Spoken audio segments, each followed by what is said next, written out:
E depois, repito aqui, eles reclamam a percepção da sociedade de que a polícia prende e a justiça solta. Os números estão aí. E Andréia, eu acho que de todos esses casos aí, o mais grosseiro, mais escandaloso é da... Olha, o que aconteceu hoje foi simplesmente surpreendente e deixou os militantes completamente desnorteados. Um dos militantes mais loucos da Globo, aquele que vive fazendo malabarismo para proteger o governo, soltou uma análise sobre o escândalo do Banco Master e o envolvimento do STF que, sinceramente, ninguém esperava. Ainda mais vindo dele. Em poucas palavras, Valdo Cruz acabou expondo algo que o Planalto tenta esconder a todo custo. Um novo escândalo de corrupção crescendo nos bastidores do governo Lula. E pior, ele revelou contradições tão gritantes na decisão do ministro Toffoli que a narrativa oficial simplesmente desmoronou ao vivo. O mais curioso é que, no meio da análise, ele cita o tal deputado do PL, aquele usado como pretexto para puxar o caso para o Supremo, e deixa claro, quase sem querer, que isso não tem absolutamente nada a ver com a fraude investigada. Ou seja, ele mostrou que existe uma jogada muito maior acontecendo. O Supremo não trata os seus próprios afazeres com a mesma transparência. Esses confescotes no exterior pagos pelo Banco Master, por exemplo, ninguém sabe de onde veio o pagamento das despesas. Então fica difícil justificar diante da sociedade, aqui no caso até de cotistas pequenos ali, esse tipo de comportamento. No mínimo, você fica desconfiado que alguma coisa está acontecendo. Não basta ser honesto, precisa parecer honesto. Fica a sensação de que o Banco Master era muito bem relacionado politicamente e de que essa decisão tem a ver com isso. Né? Toda vez que a operação não pega o pé de chinelo, como diz o vagabundo que está com 2 papelotes, não dá em nada nesse país. Então vamos lá, Operação Satyagraha. A Operação Satyagraha tinha como alvo políticos e grandes empresários. 2007. Então era crime de desvio de verba pública, corrupção, lavagem de dinheiro. Chegou a um banqueiro, Daniel Dantas, Celso Que já tinha ali o começo do que a gente ia observar muito na Lava Jato, que era o policial que queria o holofote, que era o Protógenes Queiroz, né? Aí o que acontece? Anulado pelo STJ, confirmado pelo Supremo Tribunal Federal. Os policiais federais apreenderam um HD nem está usando ainda, tá? HD externo. Tá. Eu uso HD com essa informação. Um HD no 3º andar do Opportunity, que era um banco, né? Só que o mandado do juiz falava em 28º andar. Realmente. Mas o juiz responsável pela autorização soube da divergência dos endereços e, mesmo assim, autorizou a obtenção de provas.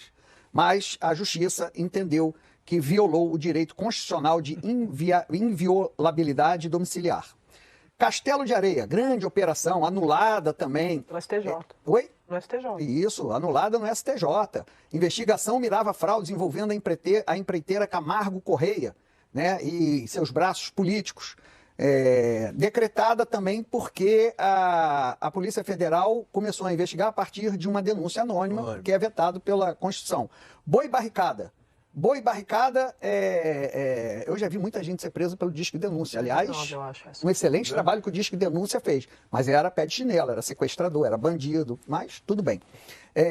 Boi Barricada, STJ anulou todas as provas. Essa, se eu não me engano, era do clã Sarney, né? Isso, era do clã Sarney. Os ministros, o STJ considerou ilegal as interceptações telefônicas feitas durante as investigações. Então, foi decretada também uma censura, um jornal que não podia falar da Boi Barricada. Então, assim, por esse histórico, veio a Lava Jato. É o que eu digo, vão descobrir que um delegado, nesse caso Master, não tinha feito a barba, tá tudo anulado. Não, E a Lava Jato. E a Lava Jato. O que mais me impressiona, Val, jogando para você, é que a gente está vendo casos, como o Otávio acabou de listar, corriqueiros de investigados torcendo, escolhendo os seus juízes e depois, repito aqui, eles reclamam a percepção da sociedade de que a polícia prende e a justiça solta. Os números estão aí. Se disse, a informação foi trazida em primeira mão pelo nosso colega Lauro Jardim no Globo e traz a informação de que no dia da final da Libertadores, lá em Lima, Peru, entre Flamengo e Palmeiras, Flamengo se tornou tetracampeão, o ministro Dias Toffoli viajou num jatinho privado de um empresário, né, o empresário Luiz Oswaldo Pastore. Ele foi para este jogo, no sábado, ali, dia 29. Dentro deste avião estavam, por exemplo, o ex-deputado Aldo Rebelo, outros amigos do advogado do empresário Oswaldo Pastore e também o advogado Augusto Arruda Botelho, que foi secretário nacional de Justiça do governo Lula. Quem é Augusto Arruda Botelho? Ele atualmente é o advogado que defende Luiz Antônio Bull, diretor de compliance do Banco Master, que chegou a ser preso ali junto com Daniel Forcaro. Depois eles ganharam ali uma liberdade com medidas cautelares, com o uso de tornozeleira no dia 28 de dezembro. Pois bem, né? Então Luiz Antônio Bull contou com esse advogado que foi nesse voo com Toffoli para Lima. Há interlocutores, o ministro Dias Toffoli reconhece que viajou realmente no jatinho do empresário Luiz Oswaldo Pastore, ele diz que é amigo dele, né? E que Augusto Arruda Botelho realmente estava no voo. Ali são todos palmeirenses, foram lá e voltaram um pouco frustrados porque o Flamengo derrotou o Palmeiras. Pois bem, o ministro Dias Toffoli diz que durante o voo não falaram de Banco Master e que até aquele momento Augusto Arruda Botelho não havia entrado com nenhum recurso a favor de Luiz Antônio Bull, diretor de compliance do Banco Master. E Andréia, eu acho que de todos esses casos aí, o mais grosseiro, mais escandaloso é da Lava Jato, porque os empreiteiros confessaram, né? Teve confissão, né? O pessoal pagou o dinheiro de volta, né? Indenizou a União, a Petrobras, e mesmo assim. Bom, mas indo nessa decisão do Toffoli de ontem, né? Ele coloca registro lá que decidiu levar para o Supremo porque envolve supostamente o nome de uma pessoa que tem foro, prerrogativa de foro, né? E que isso foi publicado na mídia nacional, né? Na mídia regular, em vários momentos ele muda o termo ali, né? Qual que é esse caso? Esse caso foi publicado pelo jornal Estado de São Paulo, é o deputado João Carlos Bacelar, do PL da Bahia, que estava negociando um empreendimento imobiliário com com Forcaro, lá em Trancoso, na Bahia. O deputado disse que o empreendimento não foi para frente, que basta ir lá e ver que não foi para frente, não teve nada para frente. Isso não se relaciona em nenhum ponto com as fraudes do Master, com as fraudes no BRB, nas negociações entre Master e BRB. Então, por que está usando esse caso desse deputado? Porque a princípio eu achei que poderia ter outra pessoa. Tem uma outra autoridade pública que a gente não sabe ainda, que tem foro privilegiado. Não, na decisão, o ministro Toffoli cita só esse caso, que é o caso que saiu na mídia nacional, envolvendo uma pessoa com foro, com prerrogativa de foro, é o deputado João Carlos Bacelar, que até admitiu publicamente, olha, até tinha um contrato meu lá, mas o contrato nem foi para frente, basta ir lá em Trancoso que você percebe. Então, na minha opinião, você não poderia, então, tirar da Justiça Federal por conta da citação de alguém que não vai ser investigado nesse caso. Como você disse, André, podem até surgir casos novos. Novos nomes de deputados, senadores, ministros, juízes. Mas, neste momento, só tem esse João Carlos Bacelar, e que não está envolvido na fraude. Então, por que puxou para o Supremo, né? Agora, a CPMI do INSS acabou de aprovar hoje a convocação de Daniel Forcaro e a quebra dos sigilos bancário e fiscal, né? Então, será que a CPMI vai, então, agora encontrar algo para realmente investigar no Banco Master? Lembrando que ela tem esse poder porque o banco trabalhava com crédito consignado e pode ter lesado aposentados de fundos de pensão. Eu sei que você vai ter dificuldade de acreditar nisso, mas eu vou te provar nesse vídeo. Nós estamos vencendo sim. Estamos perdendo algumas batalhas, mas no contexto geral da guerra, nós estamos vencendo. Olha só, nos últimos 50, 60 anos, a esquerda dominou, sequestrou todos os pontos estratégicos da nossa sociedade. Sindicatos, entidades de classe, a educação, a imprensa, a literatura, o entretenimento, a música, filmes, tudo foi dominado. Enfiaram goela abaixo de gerações e gerações de brasileiros de que ser direita era ruim e que o legal é ser de esquerda. Depois de 60 anos, eles esperavam que, a direita nem sequer existisse mais no Brasil. E houve um período da nossa nação que as pessoas tinham vergonha de falar que eram de direita. Nada a se esperar que não fosse agora uma maioria absurda de pessoas se autodeclarando de esquerda, não é? O contrário aconteceu. O estrago econômico, social, moral que a esquerda causou no nosso país foi mais prejudicial do que o benefício da doutrinação conseguia produzir. E a internet foi libertadora. A internet fez com que as pessoas tivessem outras formas de informação, outras fontes, que não fosse Globo, Estadão, Folha de São Paulo. A internet fez que acabasse aquele culto ao artista da Globo, ao músico, e as pessoas agora buscam acompanhar pessoas que são genuínas, autênticas e defendem seus valores e princípios nas redes sociais. Isso foi uma criptonita para o sistema que eles haviam criado. Agora eu vou te provar que nós estamos vencendo. Uma matéria que saiu recentemente teve um dado que chamou muita atenção, que é esse aqui. Quanto mais jovem, mais de direita no Brasil, diz pesquisa. A esquerda sempre dominou os jovens, justamente porque os jovens ali ainda não pagam boletos, moram com os pais, não têm responsabilidades, são mais idealistas e mais vulneráveis à doutrinação. A esquerda domina o sistema de educação brasileiro. As salas de aula se transformaram em corredor polonês de doutrinação, principalmente nas entidades federativas, das públicas. Mas olha o resultado. Hoje, essa aqui na população geral, nós temos mais pessoas que se consideram de direita do que de esquerda. E o centro, olha só, o centro que todo mundo fala que é o que define tudo, é essa pequena parcela. 42% de direita e 40% de esquerda. Mas se você for ver por faixa etária, aí sim você pode ficar muito mais otimista. Vamos por faixa etária aqui. As pessoas mais velhas, que são os baby boomers, são mais à esquerda. Estes aqui foram doutrinados no período que não havia internet e eles já têm uma espécie de patrimônio formado. São pessoas que já está engessada a mente deles. Mas entre a geração X, que é de 65 a 80, já muda bastante. A esquerda já começa a diminuir, a direita já começa a aumentar. A partir dos milênios, que é a geração que eu faço parte, né, que é a partir de 1981 para agora, há uma mudança drástica. A esquerda perde praticamente a metade do seu alcance na sociedade. Cai de 52 para 27. Enquanto a direita vai para 52. E agora, os mais jovens, que são a geração Z, nascidos desde 1997, estes, apenas 31% se consideram de esquerda e 52% de direita. Ou seja, você está vendo essa escadinha, essa mudança aqui da direita? Estas pessoas aqui, ó, essas aqui, eles são o futuro do Brasil.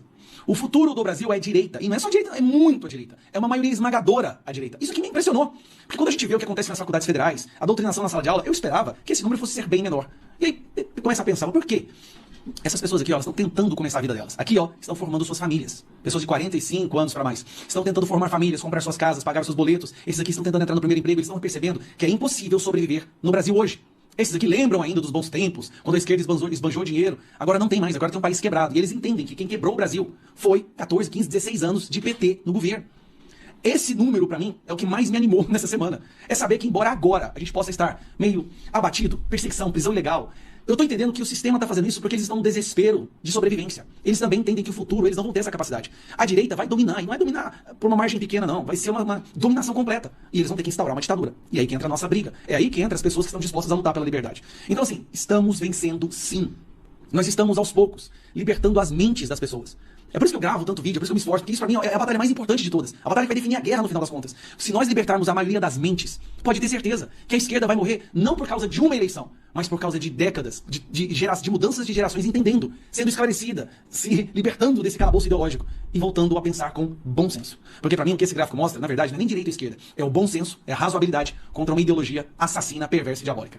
Patriotas, sei que o momento é de tensão e parece caótico, mas eu precisava muito trazer esse corte do Gustavo Gayer para esclarecer e mostrar que nem tudo está perdido. O deputado Gustavo Gayer diz que, por mais inacreditável que pareça, a direita está vencendo, a direita vai dominar e não vai ser por uma margem pequena não. Assista até o fim e deixe sua opinião aqui nos comentários.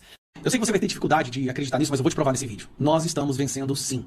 Estamos perdendo algumas batalhas, mas no contexto geral da guerra, nós estamos vencendo.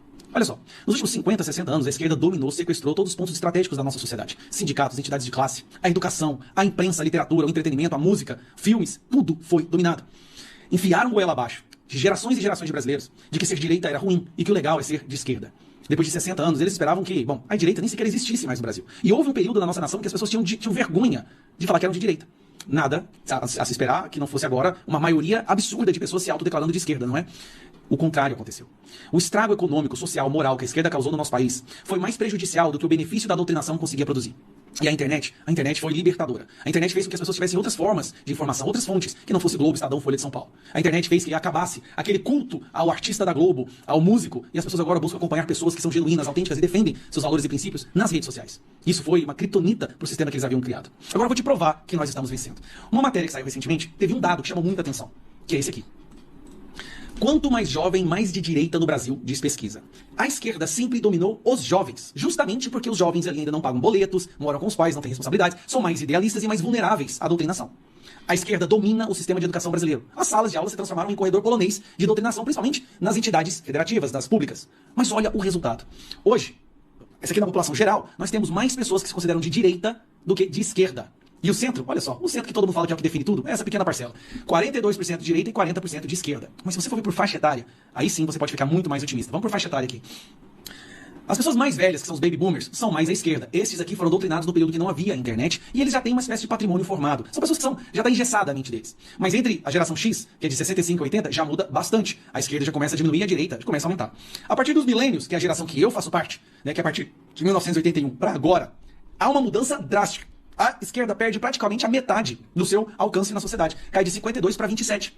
Enquanto a direita vai para 52. E agora, os mais jovens, que são a geração Z, nascidos desde 1997, estes, apenas 31% se consideram de esquerda e 52% de direita. Ou seja, você está vendo essa escadinha, essa mudança aqui da direita? Estas pessoas aqui, ó, essas aqui, eles são o futuro do Brasil. O futuro do Brasil é direita. E não é só direita, é muito a direita. É uma maioria esmagadora a direita. Isso aqui me impressionou. Porque quando a gente vê o que acontece nas faculdades federais, a doutrinação na sala de aula, eu esperava que esse número fosse ser bem menor. E aí começa a pensar, por quê? Essas pessoas aqui, ó, elas estão tentando começar a vida delas. Aqui, ó, estão formando suas famílias. Pessoas de 45 anos para mais. Estão tentando formar famílias, comprar suas casas, pagar seus boletos. Esses aqui estão tentando entrar no primeiro emprego. Eles estão percebendo que é impossível sobreviver no Brasil hoje. Esses aqui lembram ainda dos bons tempos, quando a esquerda esbanjou dinheiro. Agora não tem mais, agora tem um país quebrado. E eles entendem que quem quebrou o Brasil foi 14, 15, 16 anos de PT no governo. Esse número, pra mim, é o que mais me animou nessa semana. É saber que, embora agora a gente possa estar meio abatido, perseguição, prisão ilegal, eu tô entendendo que o sistema tá fazendo isso porque eles estão no desespero de sobrevivência. Eles também entendem que o futuro, eles não vão ter essa capacidade. A direita vai dominar, e não é dominar por uma margem pequena, não. Vai ser uma dominação completa. E eles vão ter que instaurar uma ditadura. E aí que entra a nossa briga. É aí que entra as pessoas que estão dispostas a lutar pela liberdade. Então, assim, estamos vencendo, sim. Nós estamos, aos poucos, libertando as mentes das pessoas. É por isso que eu gravo tanto vídeo, é por isso que eu me esforço, porque isso pra mim é a batalha mais importante de todas. A batalha que vai definir a guerra no final das contas. Se nós libertarmos a maioria das mentes, pode ter certeza que a esquerda vai morrer não por causa de uma eleição, mas por causa de décadas, de mudanças de gerações, entendendo, sendo esclarecida, se libertando desse calabouço ideológico e voltando a pensar com bom senso. Porque pra mim o que esse gráfico mostra, na verdade, não é nem direita ou esquerda, é o bom senso, é a razoabilidade contra uma ideologia assassina, perversa e diabólica. E, patriotas, depois de tudo isso, fica impossível ignorar o que está acontecendo debaixo do nariz do Brasil. Quando até Valdo Cruz, um dos maiores escudeiros do sistema, solta a verdade ao vivo, é porque o buraco é muito mais fundo do que tentam mostrar. Enquanto o governo tenta empurrar a narrativa de que está tudo sob controle, os fatos vão escapando. E escapando dentro da própria Globo. A cada nova revelação, fica claro que a bagunça, o improviso e os escândalos não são exceção, são o padrão. E se até agora eles tentaram esconder, mascarar e distorcer, prepare-se. Porque quando jornalistas do próprio cercadinho progressista começam a admitir o óbvio, é porque a água já está batendo no queixo no Planalto.